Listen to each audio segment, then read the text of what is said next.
اللہ وبرکاتہ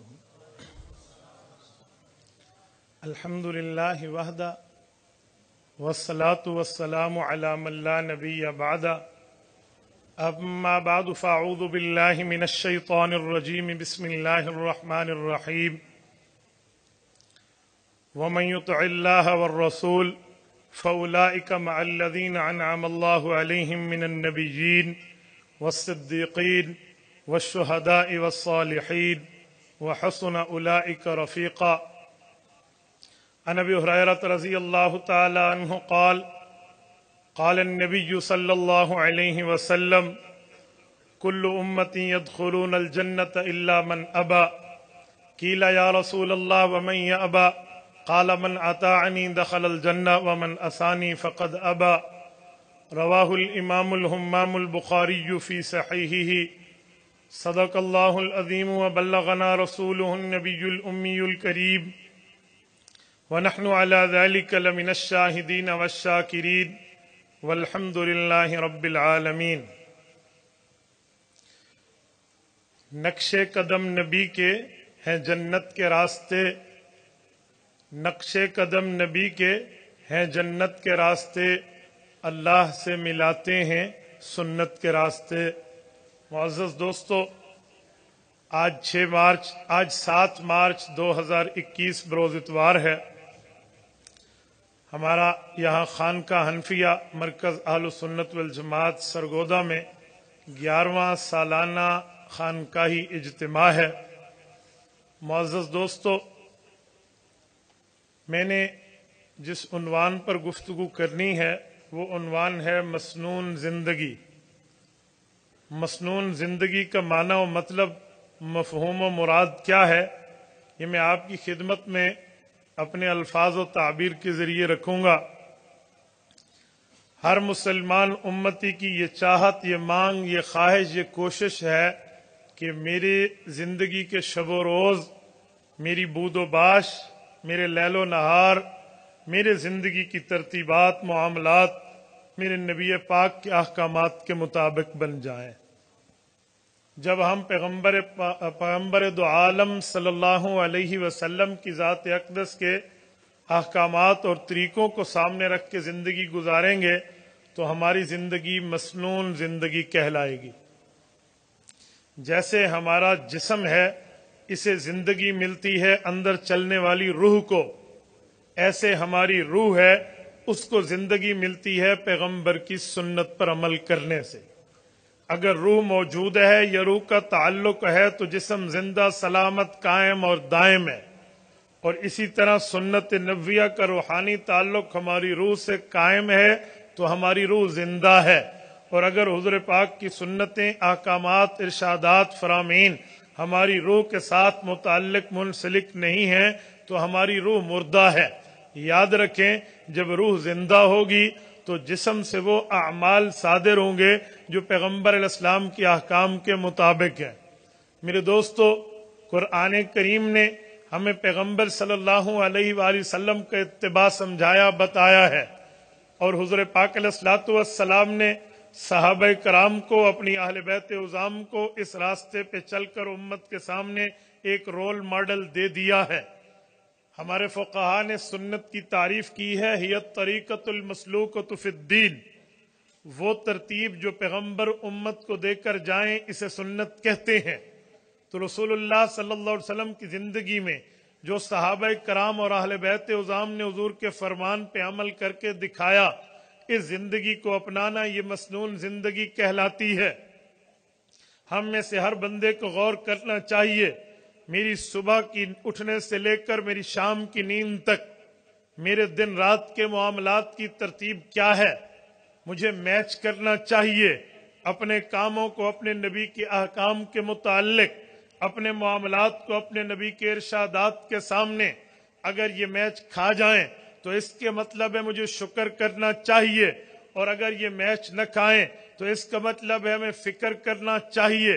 میرے دوستو، رسول اقدس صلی اللہ علیہ وآلہ وسلم کی زندگی میں ہر بندہ غور کر سکتا ہے. یہ نہیں ہے کہ بھائی میں چھوٹا ہوں، یہ نہیں ہے میں بڑا ہوں، میں تاجر ہوں، میں مولوی ہوں، میں عوام میں ہوں،